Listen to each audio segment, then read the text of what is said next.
Hello there, everyone. Welcome to Fired Up. My name's Morgan McLintic, and today I'm joined by Chris Ulbrich. Hey, Chris, how are you? Really well. Good to see you. Good to see you too. So today we're going to be talking about what's going on at TechCrunch. This is a vital publication for most startups, and just understanding what's happening there and their sort of shifting editorial role is really important. So we're going to be talking about that, and we'll talk a bit about what that means for funding news and just sort of news in general. So I'm excited to dive into this with you, Chris. Shall I start by giving a little history of TechCrunch? Would that be good? Yeah, I think that would help because when I think back, I've been in agencies for about 15 years, and I feel like TechCrunch has always been part of it, and it's changed so much over the years. It's always been sort of a mainstay of the startup media scene, even from the beginning. But in the very early days, it was a much different publication with a different focus in the early Mike Arrington days. So yeah, I think it would actually be helpful to kind of recap that journey, right? TechCrunch, founded by Mike Arrington. The first post was actually on my birthday, June the 11th in 2005. At the early stages of blogging, really. And he famously did it in his backyard and, hosted a whole bunch of founders there. And, even to this day, I think the journalists there call their sort of articles blog posts. So it still has that sort of blogging vibe about it. You can still comment, even though most of the posts don't get that. Yeah, what I remember about that period was just how inside baseball it was. I remember going in the early days thinking it was going to be about startups, and it kind of was, but it really was about the VC industry. And it was a lot of inside baseball about the VC industry, which was, I think, one of the first publications to really cover that industry intensely and openly.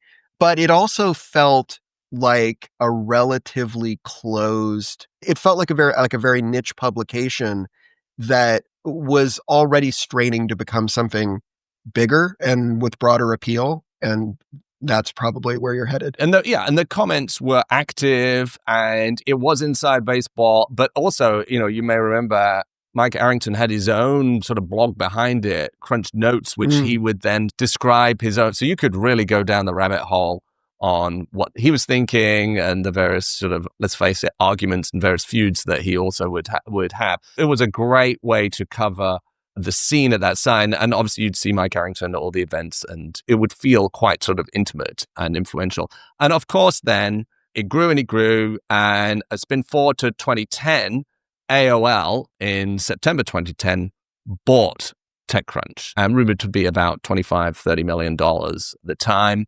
So then, at this point, AOL was trying to become a media company. It had Huffington Post, had this sort of media group. That went on for about a year with Arrington there, but he didn't really like the sort of editorial control that AOL was enforcing there, and it sort of blew back on them a little bit, and there was a feud, and Arrington left. So he left in about 2011. But, TechCrunch carried on its growth. And at around this time, it really hit 2015. It hit its peak in views, 35 million views a month. Like, this is massive and really sort of part of its heyday. And then it was bought by Verizon. So Verizon bought AOL and in turn TechCrunch. They paid $4.4 billion. You might remember that. That was in 2015. And AOL combined it with Yahoo. And then you remember they rebranded it as Oath for a hot minute, which then became Verizon Media. So Verizon held it for 2015 to 2021. And TechCrunch sort of still doing its own thing at this point. But I think some of the back end of the actual sort of content management platform was a bit more sort of Yahoo-like at this point. Oh, yeah. Yeah. Up until recently, the TechCrunch site, it looked and felt like the Verizon customer service site. Right. So I think that they tried to centralize some of the web operations and use some of the same content management tools or something. But The font was the same. The scroll looked similar. It was an odd sort of experience as a reader. They've since redone it, but you really felt the influence of Verizon, corporate of Verizon on that. So they were Oath, then there were Verizon Media as the owner. With spin forward, May 2021, Verizon sold Verizon Media, including TechCrunch, to Apollo Global Management. So they sold it for about $5 billion. And then they rebranded Verizon Media, because it can't be Verizon Media outside of Verizon. They could just call the whole thing Yahoo.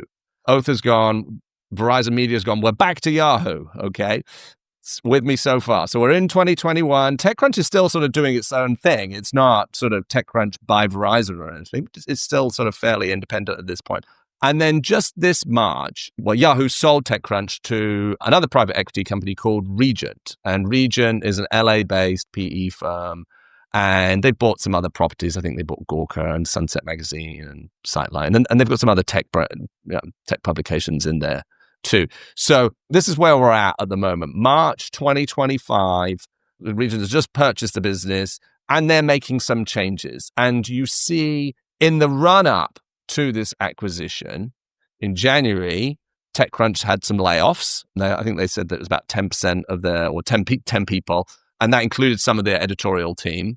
And at this point, I think about then, when did Connie Loizos become the EIC? She was maybe slightly before that. I think that was before that, yeah. Rolled in her Strictly VC newsletter and a series of events, bring in some new editorial control, streamline the business, get it ready to be sold. It gets sold in March. Connie's still running it. She bring in Julie Bort as well, your senior reporter, to help run that. And here we are today with TechCrunch having recently, over the last few weeks and in fact days, a number of the reporters who have been there for a lot of this journey I've just described, 10 years, 12 years, etc., many have joined as an intern. In the early days, a lot of people sort of just joined. Back in the Arrington days, they were just sort of in Arrington's house and joined as an intern and then sort of got a job and carried on. And it had that sort of vibe. If you could write, you could do it.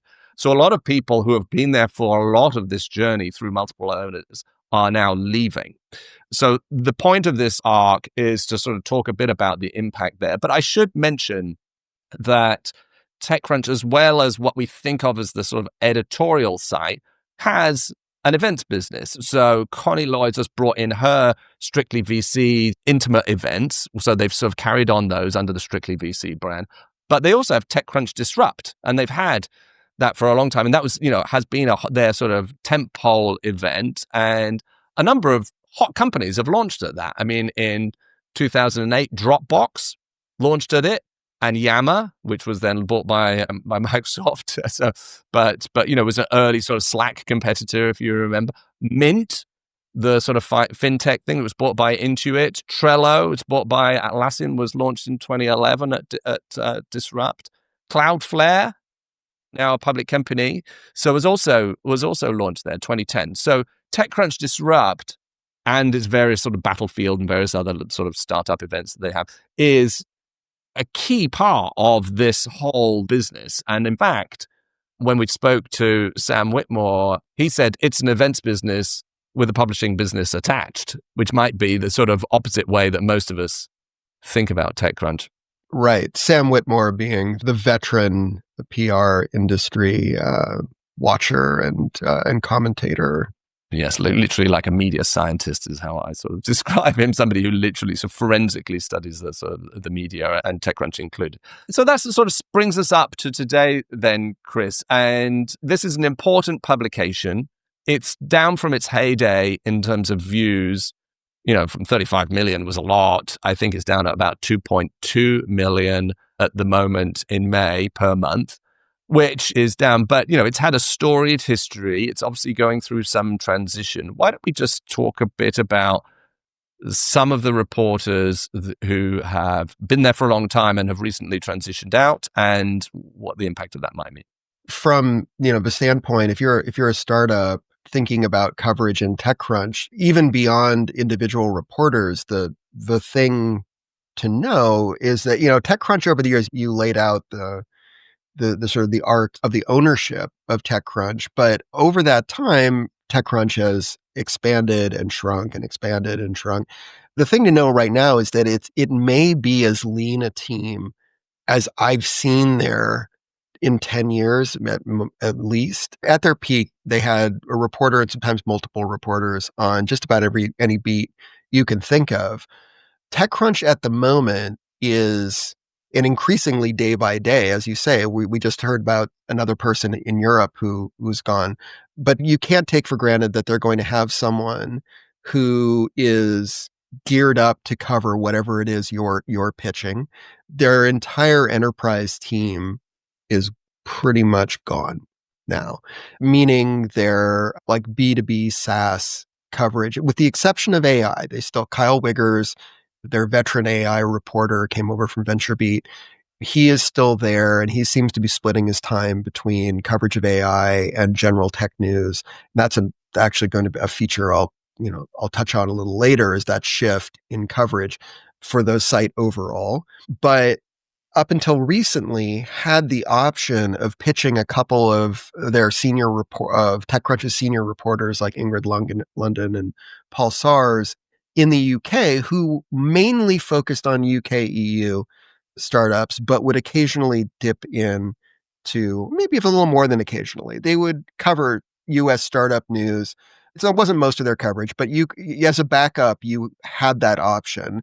It's obviously it was always a little tricky because of the time difference, and the logistics of actually pitching could be complicated, and the getting interviews set up, but you had the option. But now pretty much the entire UK EU team within the last month or so has gone. They've either left of their own accord, or they've been, as they put it in the UK, made redundant. They've been laid off. I believe it was yesterday that Romain, I don't know how to pronounce it, is it Delay, posted on LinkedIn that he too left, not of his own will. He was one of those people you mentioned earlier who started as an intern and has been at TechCrunch for years and years. He mentioned how many posts he had written. It was an unbelievable number. It was in the many, 3,500, I think. And this is a guy based in Paris. They're a person in Paris. Right. So he was basically TechCrunch France. And he was saying that the new owners just didn't feel that it was important to have an international team. Now, I will note that up to recently, TechCrunch had a substantial team in Europe. They had reporters based on the African continent, and they've had usually between 1 and 3 people in APAC. So at this point, I think they're down to maybe 1 or 2 people in Europe. And that's as far as we know, because more news about resignations and departures is rolling out day by day. So it does look like there might be a couple people left in Europe. And as far as we know, there is 1 person still in Asia. But I think that those people, it looks as though they're on a kind of freelancing arrangement with TechCrunch. In fact, some of them even describe themselves as freelancers. And it's not clear how long that's going to last. So the big takeaway right now is that if you are planning out your media strategy, and TechCrunch is a part of it, you have to consider the real possibility that this is not going to be a great moment for you at TechCrunch. TechCrunch has historically, it's a pendulum. They, like I said earlier, they've grown, they've shrunk. They are very small now. They are not going to be, for the foreseeable future, a mainstay unless for your outreach, unless maybe you are in a couple of verticals that still seem to be hanging on. Tim Deschamps is still there covering climate tech. So, if you're working on some incredible new fusion technology, he's still cranking out articles and still a great fit. They have a number of reporters covering EVs, transportation, rocket technology, sort of like adjacent to SpaceX. So I think it's fair to say that anything that is sort of in the umbra, in the shadow of an NVIDIA, or in the shadow of a Tesla, or you could even put Tim's climate reporting somewhere in there. I don't know internally how they rationalize it, but AI, climate, transportation, and apps still seem to be like consumer apps still seem to be hanging on for the time being. And that presumably reflects a calculation on the new owner's part about where they want to concentrate. And I would say, look, I mean, a lot of the people who are leaving have enjoyed their time and they're sad to have gone and they're proud of the work that they've done. And they had a good culture. And this is a sort of slight retrenchment. Obviously, the new owner's perfectly entitled to say, hey, we're not going to cover European startups as much. So if you're a European startup, okay, maybe you don't have quite the in that you might once have had here. But if you look at the numbers, I'm just looking at SEMrush here, January 2025, so January of this year, the traffic was 1.1 million. And now, as I said earlier, it's 2.2. So it's doubled this year on this data. So they have a smaller team, but their traffic is going up. We don't know any of the sort of analytics of how long people are reading those or which types of coverage. This is just top line traffic number. So that is encouraging on the face. But look, as media people, there's nothing encouraging about reporters losing their jobs, to be clear. Like, I want to see a TechCrunch with 500% more reporters than they have right now. But, analytically speaking about that bump in TechCrunch's traffic, that in and of itself might be encouraging for the continued survival of the publication. But on the other hand, it's not really clear where that traffic is coming from. And one possibility, maybe the most plausible possibility, is what I mentioned earlier, that a lot of the coverage on TechCrunch seems to have shifted away from covering particular startups to covering general tech news, Valley news. So you see a lot of the remaining reporters, and even at this moment, it's really interesting. I mean, you have audio producers listed on bylines. They seem to be pulling in people who normally work behind the scenes to do reporting right now. And it's not clear if that's a stopgap measure or a sort of a long-term plan. But TechCrunch, it feels, I haven't done a scientific analysis of this, but it feels as though TechCrunch is publishing a lot more commodity tech news. And it seems possible to me that is driving some of the bump in traffic, because it might be more SEO friendly or more social friendly, might show up more in news aggregators. And that might be responsible for the traffic, which is good for TechCrunch in a way. But if you're a startup looking to pitch in, it doesn't really help you much. In fact, you could argue that it's worse, because the more TechCrunch covers NVIDIA, the less room there is for coverage of companies at the Series A, Series B level. You look at, okay, just to choose a recent story, they're covering Salesforce buying Informatica, two public companies buying each other, the 8 billion. These are not startups, scale-ups in any way. And I look at this and they're often sort of taking, hey, according to this news in Bloomberg, or according to this interview in the New York Times. So this is their own coverage of this and their own take, absolutely. But it's their version of a story that's maybe broken elsewhere. And so, if you're a startup, this isn't an opportunity. Yeah, well, that's right. And notably, it occurs to me as you say it, those are all, insofar as they're reporting, they're repeating or building on what was news that was broken in a Bloomberg, a Wall Street Journal, maybe a Fortune. Those are all publications that are behind a paywall, and TechCrunch is not.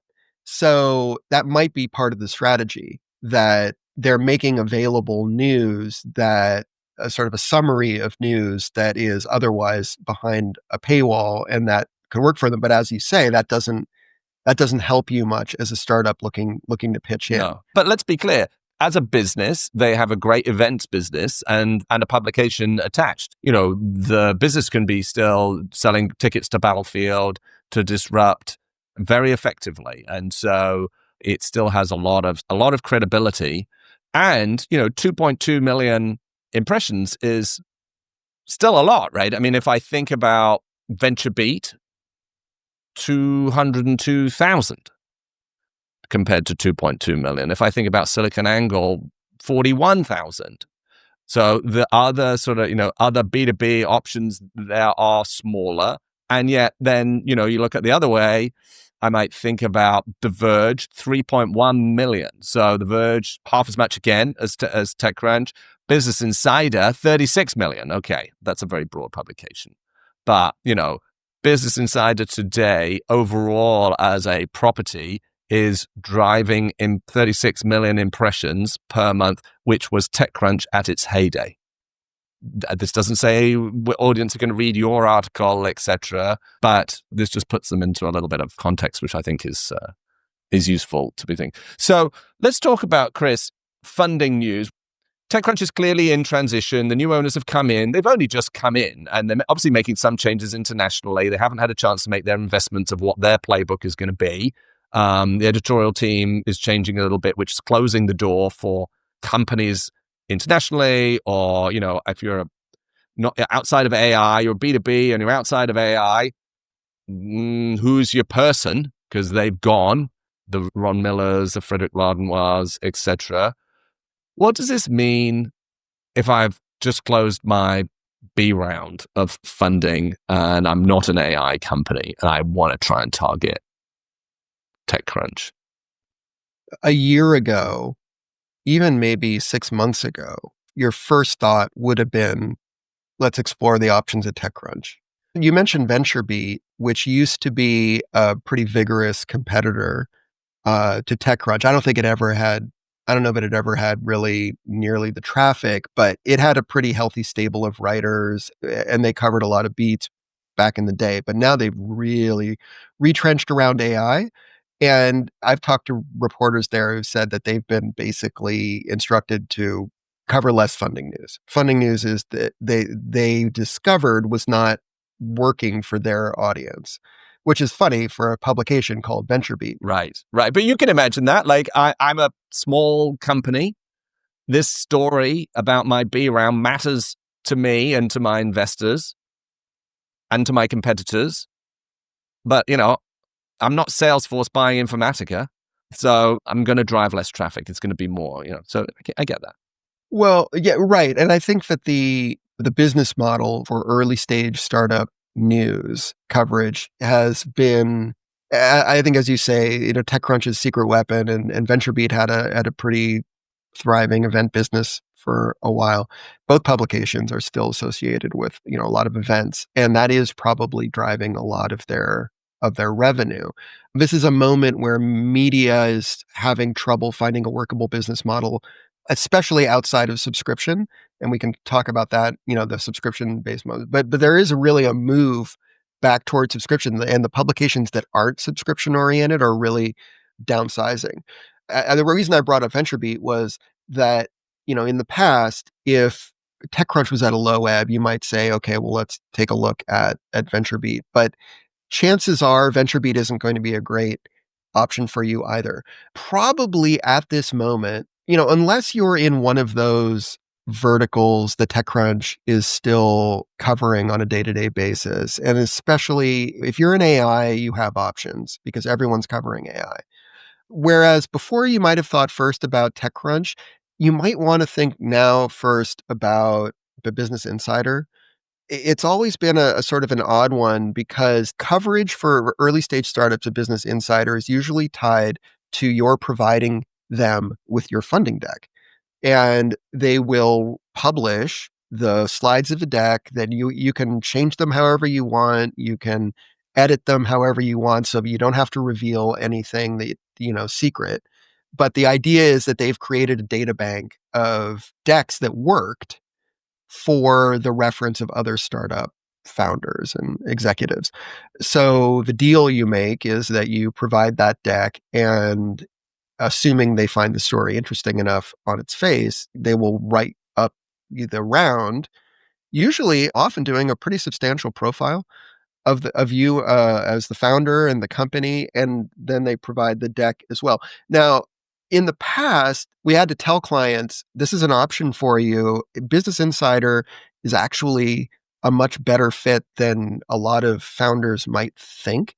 Not only because the traffic is high, but because they actually had some really quality reporters working there, and the final product was often excellent, maybe even superior to the depth of coverage you would get from some of the reporters at TechCrunch and VentureBeat. The truth is, most of your options are going to be paywalled. Fortune, if you have a compelling founder story, Ali Garfinkel is doing great stuff over at Fortune, but that's behind a paywall, right? And in Wall Street Journal, the VC Pro, New Money, the CIO vertical over there, they do cover startup funding rounds, usually on an exclusive basis. The trick, though, with Wall Street Journal is that the paywall is really unpredictable.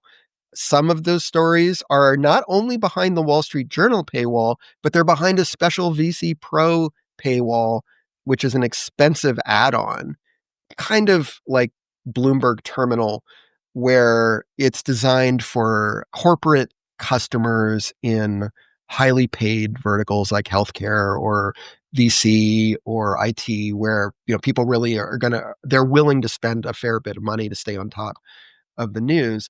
What that means is that, at Wall Street Journal, you're going to get that great, imprimatur of a top tier national publication. You're going to get really good, thoughtful, and well produced coverage out of it. But you're going to have to grapple with the fact that your story might not be as shareable. It's going to be at least behind the Wall Street Journal paywall. And now the VC Pro thing, which used to be the majority of startup funding, was in this VC Pro paywall. And that was just a deal breaker because people are okay, I can't take two of these. And very few people have got this VC Pro subscription. Now that is less of an issue. So you're going to be behind the Wall Street Journal paywall. Given the options here, you might want to accept that. So I think that brought that one back into the options list, where before it was just like, I'm just not going to do this, even though the article would be amazing. So that's at the top end. But then you can also sort of go into the newsletters with individual, like I think there's the other option, right? So that too is a paywall option, to be clear. But some of the most influential, best read, and I think arguably some of the healthiest publications right now are newsletters, like the Newcomer newsletter or Alex Conrad's Upstarts. Alex Conrad is just a legend in tech journalism. Everyone in VC knows him. I believe he ran Midas List for years and years. He's featured in documentaries about startups. I mean, he's a figure, right? Whenever we would talk to clients and they had a funding round, they'd say, well, what about Alex? And, one of the things Alex was renowned for when he was at Forbes was being just one of the nicest people and turning you down. He would always turn you down, but he would let you down easy. He was really, really good at that. So point being, though, he's gone off on his own. He is covering rounds in his newsletter on an exclusive basis from the look of it. The newsletter, which is relatively new, but people dreamed about getting an Alex Conrad profile of their startup when he was at Forbes. And yeah, part of it was the Forbes logo, but also it was because Alex Conrad really knows his stuff and he writes great pieces, and you knew you weren't going to get a slapdash treatment when he was covering you. I mean, it's not like he was necessarily going to give you an easy ride, but you knew that you were working with a really quality journalist producing really quality journalism that reflected well on you if you get that story. To me, if that same coverage is appearing, that same quality of coverage is appearing in a newsletter, which is undoubtedly subscribed to by, much, if not most of Silicon Valley, like that's a good result for you. But it's such a new option that, clients usually steer away from it. And because it's not as shareable, you can't just link to the coverage because it's a relatively expensive subscription. What it means is that you don't get the same recruiting benefit that you do out of a TechCrunch. A lot of clients want that TechCrunch story because they can point customers to it and they can point potential recruits to it. And that is the downside of anything that's behind a paywall. But Increasingly, that's just the way things are going. The ad-based business model is struggling hard. And we're really at a point now where increasingly the options for startups do involve some kind of coverage behind the paywall. And that, for the foreseeable future, feels like the way things are going. Right. That's right. And just to bring it back around to TechCrunch, TechCrunch had its own newsletter, Extra Crunch, then TC Plus, which they discontinued. And they also had a bunch of podcasts as well. You know, we're in the year of the podcast, and you know they still have equity podcasts and a few others, but they've sort of discontinued some of those. So they've gone in a different direction to many, and maybe it was just it's difficult to fuel so much content and get people to pay for it if you're a publication like that and run an events business. I don't know, but they seem to sort of go in the opposite direction to what many individuals and outlets are doing. Well, right. And so as you say, TC Plus, helmed by Alex Wilhelm at the time, another, veteran TechCrunch reporter, they tried to create a subscription service sort of like the Business Insider subscription paywall, where they would produce richer content, more sort of sector-based analysis, deeper dives for the startup audience. And the fact that it didn't take off, I mean, I don't know the whole backstory, but it may reflect, in a way, they might have been the victims of their own success, in that, like, TechCrunch had become so important in the VC, or the Silicon Valley ecosystem, for being open and being the place where it was possible to find information about companies if you were an engineer looking to learn about the hot companies in this sector or that sector.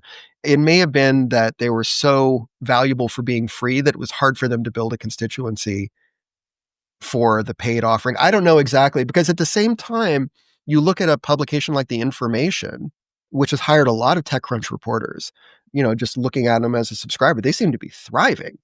Now the thing about The Information is this is still a pretty aggressive, scoop-driven publication. Is it pitchable? Yes. Is it as pitchable as a TechCrunch back in the day? I don't think so. They are more the prototype of a traditional, aggressive, investigative kind of organization. And it's interesting because they're sort of following some of the same arc TechCrunch did, albeit always from behind a subscription paywall.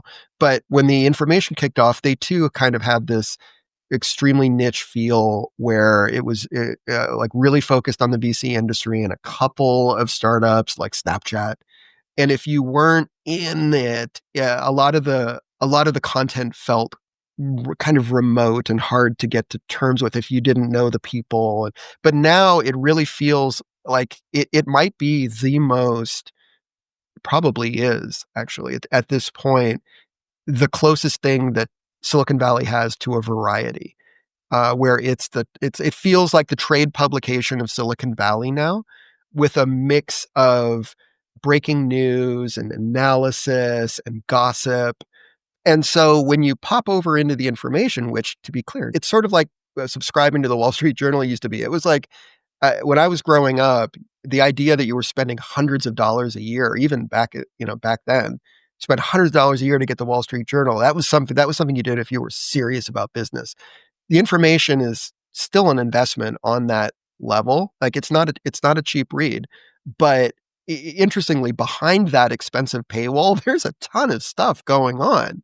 And if you aren't paying for it, the thing is, you don't even know it's happening. But it's heartening in a way to see that there is at least one publication that seems to be making a go of it. You never know what's really happening under the hood, but it feels like a little island of health in a tech media market that's struggling right now. And from going back to our funding story, they do cover some funding, less sort of pitchable, obviously slightly very independent in terms of their editorial. I think a lot of companies are like, okay, this isn't particularly an option for me because, it's not going to reach my target audience. But there are options there. And if you're trying to target the Silicon Valley ecosystem, and you can find someone who's going to write the story there, you're going to get, that's definitely on the cards. So just to sort of wrap up here, Chris, TechCrunch, definitely in transition under new ownership. We've seen a lot of people leave and then join other publications. So those people are either founding their own newsletters, as we just talked about, or like Frederick Lardenois, he joined the Newsstack and is now sort of churning out a ton of good stuff over there. Ron Miller joined Bold Start Ventures, so he's gone, onto a VC. So people are landing in great positions and continuing their coverage of the space, but just in different areas. TechCrunch itself will no doubt continue to evolve. We're yet to see their sort of big play, but it will remain important. It's just at this current time, for many B2B startups, it's a struggle for them to kind of find their place in their coverage. And so we wanted to just take this moment to sort of unpack why that is and what some of the other options are. So Chris, thanks for walking us through that. Really enjoyed it. It was useful. And I guess in terms of TechCrunch, watch this space. All right. That's it. Thanks, everyone. Great to see you all, and join us again next week. And in the meantime, if you like that, please subscribe or drop us a comment, and we look forward to seeing you again soon.